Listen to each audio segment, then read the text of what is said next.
Australia, the land of sunshine and surfers, of kangaroos and koalas, of bikinis and the beach. But also the land of super-fast roads, spectacular jumps and unsympathetic trees. This is Rally Australia and one of the WRC's greatest.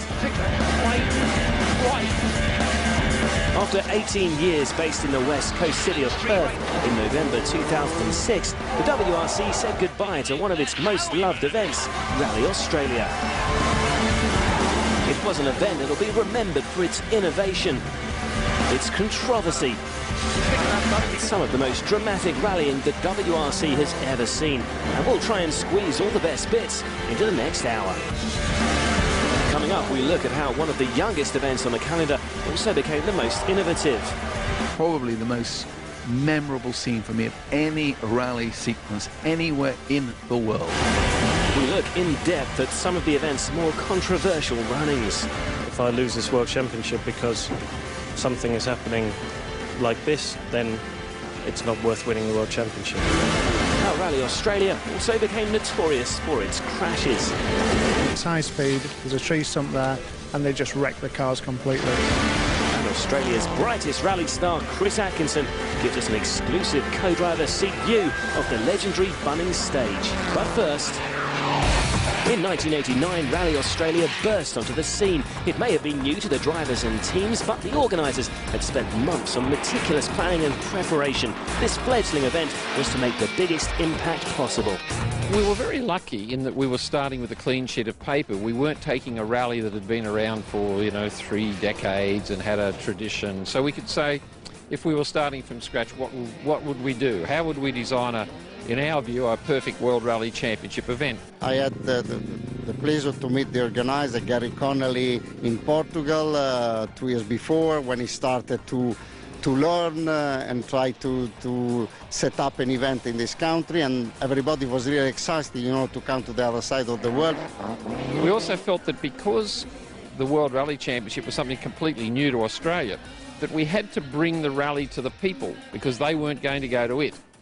So we decided we had to generate a way of bringing stages into populated areas.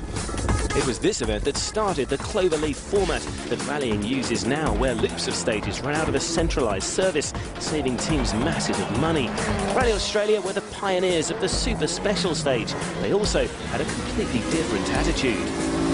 Our competitors are our customers, and our media are our customers, and our public are also our customers. The first thing was to get everyone in the organisation to accept that we were dealing with customers, not with competitors or media or whatever.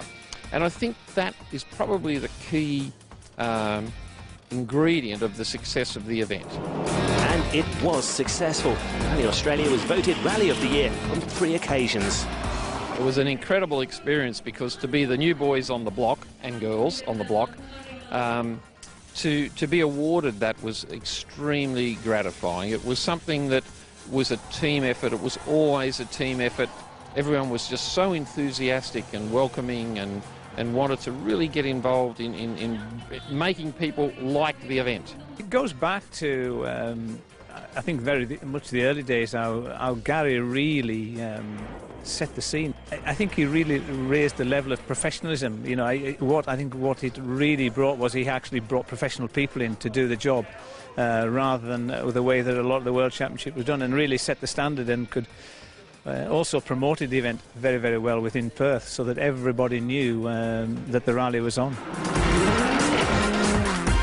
But why was it so successful? Australia, the people, everything's good. It was just fun. I think there's a certain passion about doing anything in Australia, and we want to do it well, and we want to look after our guests. We want to show off our awesome country. Perth is the most remote city in the world, I'm told. But when you got there, you felt so welcome. You felt that the rally was really being embraced, and the whole town turned itself over to the event. Nice atmosphere in the towns.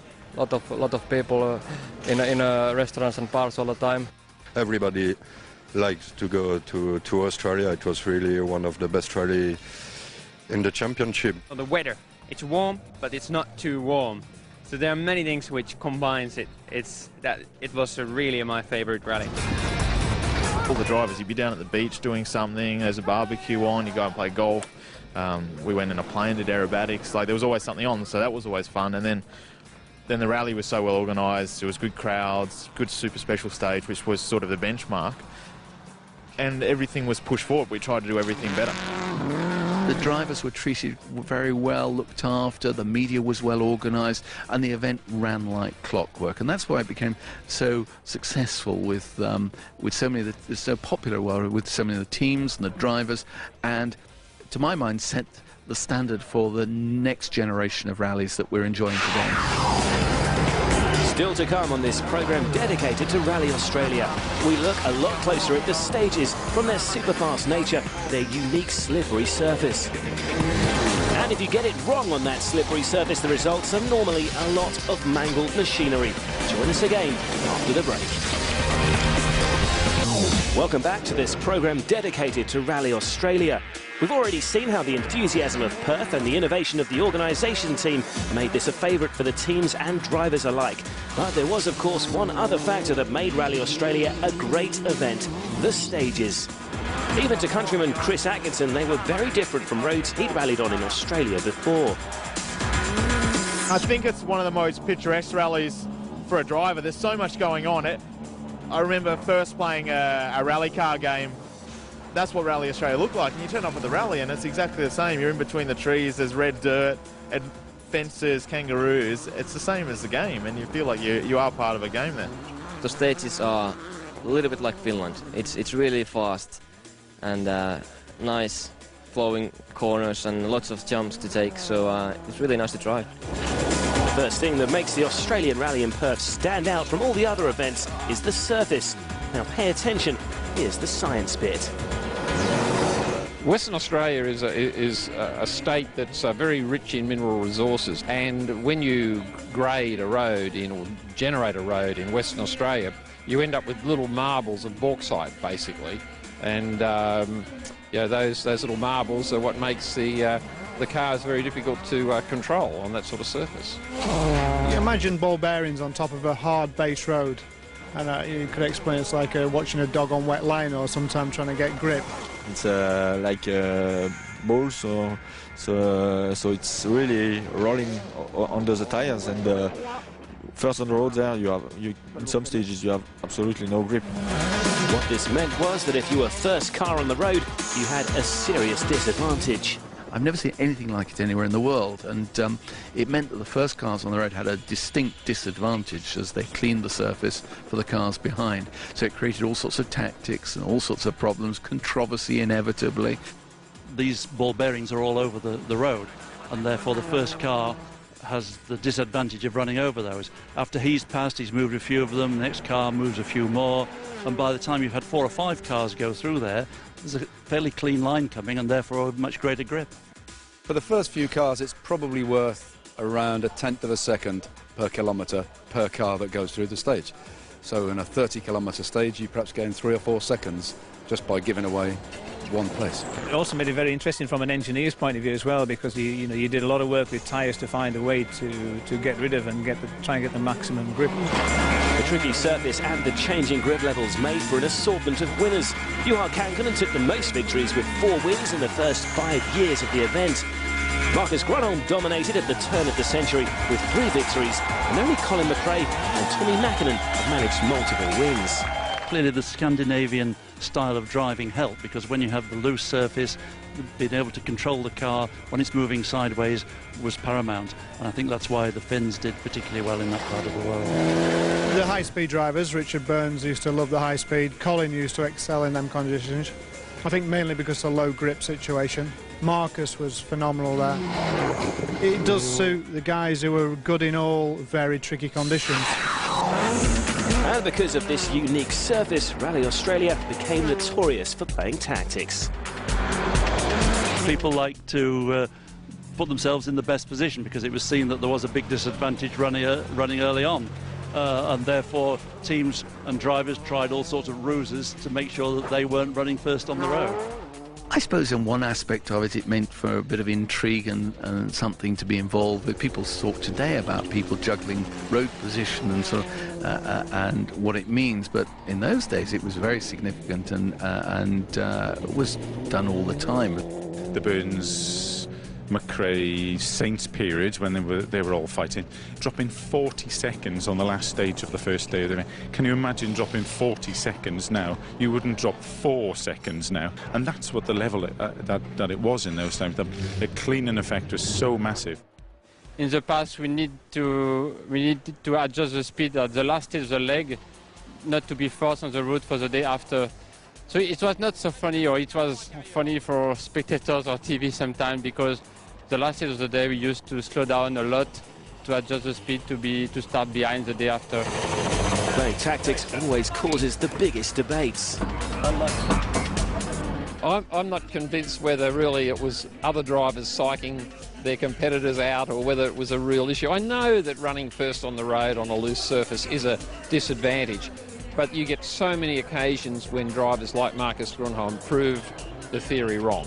I find it amusing the way people react to it, because if you think about any long-distance sport, exactly the same things go on. Any sport that takes more than a minute or two usually involves teamwork and tactics and so on. If you watch the Tour de France, you don't expect to see Lance Armstrong go off from the beginning and disappear into the distance, do you? They, on a long stage, they work together and they track each other, and the top riders even help each other to a certain extent. And it's only as the last sort of 20-30 kilometres come that you start to find out who's got something left and so on. So I think it's inevitable in a sport that takes place over 3 days that you can't expect somebody to go flat out from Friday morning until Sunday afternoon.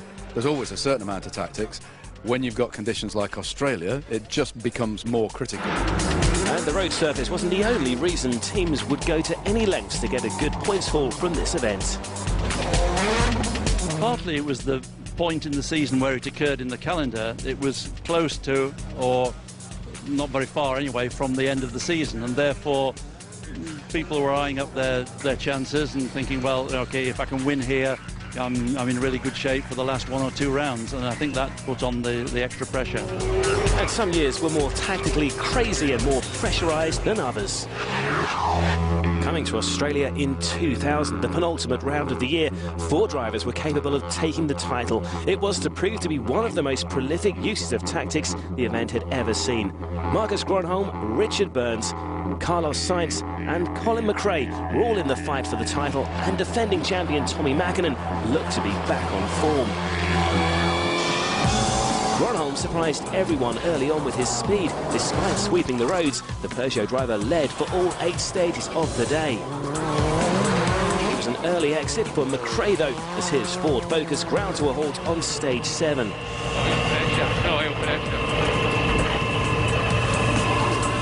McRae was out of the rally and the championship, but all eyes were on the end of the final forestry stages to see what the drivers would do to solve the problem of running first on the road for Saturday's 140 kilometres. Tommy Mäkinen was the first to pull tactics, stopping before the yellow boards at the end of the final stage.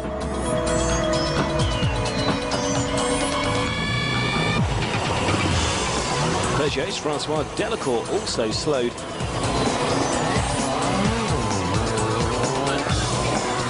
But it was Carlos Sainz whose actions caused the most controversy. Like Mäkinen, he too stopped on the stage, but the Spaniard had come to a halt between the yellow and the red timing boards. This is a controlled zone, and cars are not allowed to voluntarily stop or be assisted in this area. Sainz was disqualified, the end to all of his 2000 championship dreams. Burns, who'd finished the stage before all of the shenanigans, was clearly incensed. Now, because of the system of this rally, we're being penalised basically because we're running at the head of the field, not only because we get the slower roads, but now because everybody behind us just dropped behind us.